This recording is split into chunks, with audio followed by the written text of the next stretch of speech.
All right, tech enthusiasts, let's dive into today's big story making waves from Zscaler, the cloud security heavyweight. Zscaler just announced an exciting agreement to acquire Red Canary, a leader in managed detection and response. Why is this deal such a big deal? Let's break it down. First, a quick intro on our players. Zscaler is famed for its cutting-edge cloud security solutions, offering services to nearly half of the Fortune 500. They're all about putting a digital force field around your precious data without needing bulky hardware. Pretty neat, right?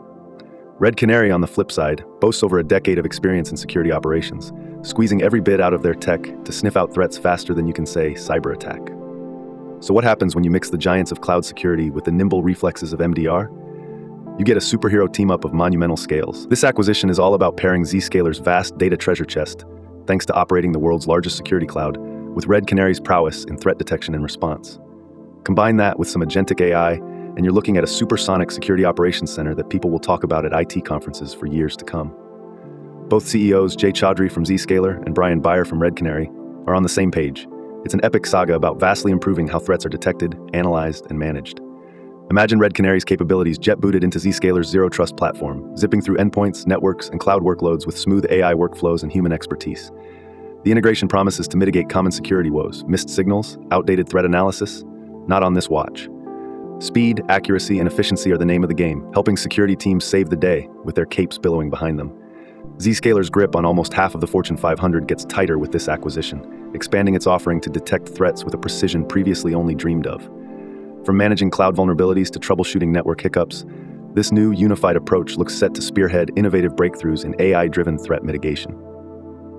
But like any superhero movie, there's a bit of suspense. Regulatory approvals and closing conditions sit between now and the expected acquisition in August 2025. Nonetheless, the forecast features greater capability, a wider net for catching threats, and high ABCs. The scoop also flavors the prelude to Zscaler's third-quarter fiscal reports around the corner. While the company threw out an impressive revenue forecast of $665 to $667 million, predictions on earnings per share hint at a slight frown with a year-over-year decline forecasted. However, don't write off Zscaler yet. Despite some predicted profit blips, their innovative offerings and expansion games, like the power-boosted acquisition of Red Canary, show they're not just about keeping up. They're about leading the charge into cybersecurity's brave new world. For Zscaler existing shareholders, while a watchful eye to the sky for investments is good, holding onto their stock is still the best play as we watch this epic saga unfold. Thanks for watching to the end. Remember, this is just one story from our full daily show, which includes all the other news and an analysis of the day's tech market activity. If you found this video interesting or insightful, then please like, subscribe, and share it with others. Your support is greatly appreciated. Catch you later.